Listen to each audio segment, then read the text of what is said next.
فرش التراب يضمني وهو غطاء. اب میں ایک موضوع لے رہا ہوں، یہ جو قربانی کا مسئلہ ہے، اس کے بارے میں ایک زمانے میں تو بہت منکرین حدیث کی طرف سے اس کے خلاف بڑی جو ہے ایک مہم چلی تھی کہ ختم کیا جائے اس کو. یہ خام خواہ جو ہے خرچ ہوتا ہے بہت بڑا اور ضائع ہوتا ہے گوشت، اتنے بڑے پیمانے پر گوشت ہوتا ہے کھایا نہیں جاتا. اچھا، ایک زمانے میں فریج بھی نہیں تھے، یہ بھی نہیں کہ آپ محفوظ کر دیں، گوشت ضائع بھی ہو سکتا تھا، اور بھی چیزیں جو ہے وہ گوشت کی وہ صحیح طور سے استعمال نہیں ہوتی تھی.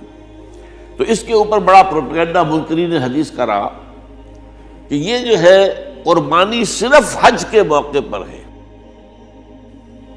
میں اس کی نفی کے لیے آج آپ کو بتا رہا ہوں کہ سورہ حج کے اندر جو دو رکوع ہیں، ایک چوتھا ایک پانچواں، چوتھے رکوع میں بھی قربانی کا ذکر ہے، پانچویں میں بھی قربانی کا ذکر ہے.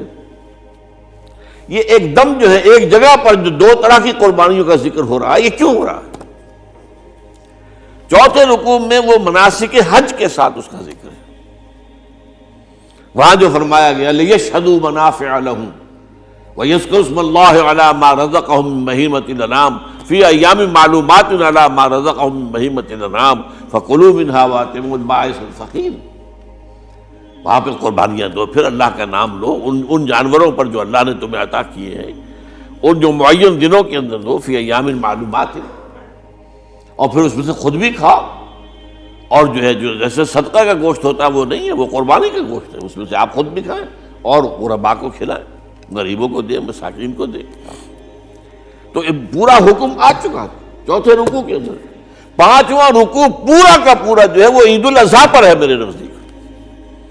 یہی حکمت صوم کے بارے میں ہے کہ وہاں جب ایک حکم تکرار کر کے آیا کہ پہلے فرما دیا گیا فَمَنْ كَانَ مِنْكُمْ مَرِيضًا أَوْ عَلَىٰ سَفَرٍ فَعِدَّةٌ مِّنْ أَيَّامٍ أُخَرَ، اگر بیمار ہو کوئی اور یہ یا کہ سفر پر ہو تو وہ تعداد دوسرے دنوں میں پوری کرے. پھر کیا وجہ دوبارہ آ رہا ہے؟ شہر رمضان الذی انزل فیہ القرآن ھدی للناس وبینات من الھدی والفرقان فمن شہد منکم الشہر فلیصمہ ومن کان مریضا او علی سفر فعدۃ من ایام اخر. کیوں؟ یہ تو ادبی اعتبار سے یہ کلام کا عیب شمار ہوتا ہے، تکرار بلا کسی سبب کے نہیں، سبب کے بغیر نہیں ہے. وہاں کیا تھا؟ وہاں ان دو رعایتوں کے ساتھ تیسری بھی شامل تھی کہ اگر صحیح ہو اور مقیم ہو پھر بھی روزہ نہ رکھو تو ایک مسکین کو کھانا کھلا دو. یہ رعایت ختم ہوئی ہے رمضان کے روزے کے ساتھ، اب رکھنا پڑے گا روزہ. اور اگر بیمار ہو یا سفر پر ہو تو ٹھیک ہے، دوسرے دنوں میں پورا کرو، پورا کرنا لازم ہے اس کا. تو یہ چیز جو ہے یہ در حقیقت کسی وجہ سے ہوتی ہے. بالکل یہی بات ہے سورہ حج کے چوتھے رکوع کے اندر وہ جو قربانی ہے حج کے ساتھ اس کا ذکر آ چکا. اب سنیے یہ جو آ رہا ہے، فرمایا وَلِكُلِّ أُمَّةٍ جَعَلْنَا مَنْسَكًا، ہر امت پر ہم نے ایک جو ہے قربانی کا معاملہ نازل وہ جو ہے فرض کیا ہے. میں نے چونکہ آج شروع میں کہا تھا کہ صوم اور حج میں کچھ مشابہتیں ہیں. دیکھیے صوم کا حکم بھی آیا تھا تو کس طور سے آیا تھا؟ یا ایھا الذین آمنوا کتب علیکم الصیام کما کتب علی الذین من قبلکم لعلکم تتقون. اہل ایمان تم پر روزہ رکھنا فرض کیا گیا جیسے کہ فرض کیا گیا تھا ان پر جو تم سے پہلے تھے. یہاں پر اسی حوالے سے بات ہو رہی ہے کہ اے مسلمانوں یہ قربانی صرف تم پر فرض نہیں کی جا رہی، یہ تو ہر امت پر، ہر نبی ہر رسول کی امت.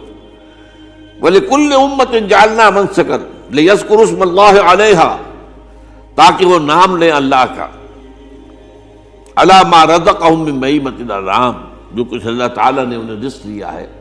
یہ چوپائے جو ہیں حیوانات قسم کے، ان پر اللہ کا نام لے کر چھری پھیری جائے، اللہ کے نام سے ان کو ذبح کیا جائے. فَإِلَٰهُكُمْ إِلَٰهٌ وَاحِدٌ فَلَهُ أَسْلِمُوا. تو یہ جان لو کہ اس قربانی کی اصل روح کیا ہے؟ وہ یہ ہے کہ اللہ تمہارا ایک الہ ہے، اسی کے سامنے تمہیں سر جھکانا ہے. یہ روح تقوی اگر نہیں ہوگی تو یہ قربانی بے معنی ہو جائے گی. نماز و روزہ و قربانی و حج یہ سب باقی ہیں، تو باقی نہیں ہے۔ جب اللہ تعالیٰ کے ساتھ تعلق نہیں ہے تو یہ ساری چیزیں ریچولز بن جائیں گی۔ اب یہ بھی ہوتا ہے، 20-25 ہزار کے بکرے جو ہیں وہ لوگ لیتے ہیں، پھر ان کو گھماتے ہیں، پھراتے ہیں، ان کے اوپر ریشمی چادریں چڑھاتے ہیں، ان کو جو ہے وہ مہندی لگا کر، بہرحال وہ چیزیں جو ہے یہ اظہار اس طرح کا یہ تو پسندیدہ نہیں ہے۔ تو یہ تو لوگوں کو دکھانے کی بات ہے اور اپنے پیسے کی جو ہے اپنی دولت کے اظہار کا ایک ذریعہ ہے، لیکن یہ کہ بہرحال قربانی انسان کرے اور یہ کہ اس کے اندر روح جو ہے تقویٰ کی وہ موجود ہوگی۔ فَإِلَٰهُكُمْ إِلَٰهٌ وَاحِدٌ فَلَهُ أَسْلِمُوا وَبَشِّرِ الْمُخْبِتِينَ، اور اے نبی ان لوگوں کو بشارت دے دیجئے کہ جو اللہ کے سامنے جھکے رہتے ہیں، خشوع اور خضوع کی شکل اختیار کرتے ہیں۔ الَّذِينَ إِذَا ذُكِرَ اللَّهُ وَجِلَتْ قُلُوبُهُمْ، وہ لوگ کہ جب اللہ کا نام لیا جائے تو ان کے دل لرز اٹھتے ہیں۔ وَالصَّابِرِينَ عَلَىٰ مَا أَصَابَهُمْ، اور صبر کرنے والے جبکہ اس چیزوں پر کہ جو اللہ کی طرف سے ان پر آ گئی، وہ مصیبتیں، کوئی تکالیف۔ والمقیم الصلاۃ، اور نماز کو قائم کرنے والے۔ ومما رزقناہم ينفقون، اور جو کچھ ہم نے انہیں دیا ہے اس میں سے خرچ کرنے والے۔ یہ ایک نظام ہے پورا کا پورا جو اس آیت میں بیان کر دیا گیا، اس کا ایک جز جو ہے وہ یہ بھی ہے وَلِكُلِّ أُمَّةٍ جَعَلْنَا مَنسَكًا، یہ قربانی کا معاملہ جو ہے یہ بھی ہم نے ہر امت کے اوپر فرض کیا، ہر امت جو ہے اس کے اوپر لازم کیا گیا، اور اے مسلمانوں آج تم پر بھی لازم کیا جا رہا ہے۔ وَالْبُدْنَ جَعَلْنَاهَا لَكُم مِّن شَعَائِرِ اللَّهِ، اور یہ جو قربانی کے اونٹ ہیں، یہ خاص طور پر چونکہ عرب میں تو اونٹ کی قربانی ہوتی تھی، دوسرے جانور تو وہاں کم ہوتے ہیں، اور بہرحال ان کی قیمتی متاع بھی اونٹ ہے۔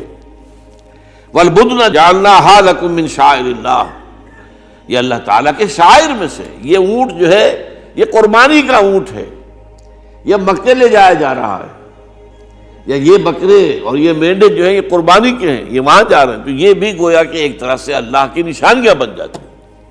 ان کے حوالے سے اللہ تعالیٰ کا ایک تصور اور اللہ تعالیٰ کے ساتھ ایک ذہنی رشتہ قائم ہوتا ہے۔ لیکن فیہا خیر، تمہارے لیے اس میں خیر ہے، بھلائی ہے۔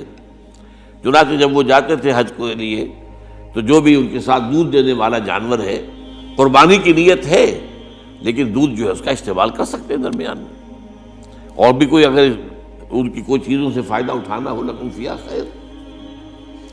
فاذکروا اسم اللہ علیہا، تو اب ان کا اللہ کا نام لو اس کے اوپر، صواف، صفیں باندھ کر وہ اونٹ کھڑے ہوتے ہیں اور ان کو نحر کیا جاتا ہے۔ آپ کو معلوم ہے ذبح نہیں ہوتا اونٹ، اتنا بڑا جانور ہے، گردن کتنی موٹی ہے، اس کا ذبح کرنا بڑا مشکل ہے، نہر کہتے ہیں اس کو۔ کھڑا ہے اونٹ اور ایک برچھا، چھوٹا سا برچھا ہے جو اس کے یہاں گردن کے یہ جہاں آ کر دونوں ہنسلیاں ملتی ہیں وہاں پر مارا جاتا ہے، اور یہاں سے جو بہت بڑی وین ہے وہ در حقیقت ایورٹا، وہ جو ہے ختم ہوتا ہے، تو وہاں سے خون کا پھر فوارہ آتا ہے، اور اس کے بعد پھر وہ اونٹ کھڑا کھڑا وہ رفتہ رفتہ اس کا جب خون نکل جاتا ہے تو وہ کمزور ہو کر نیچے گر جاتا ہے۔ یہ نہر ہے۔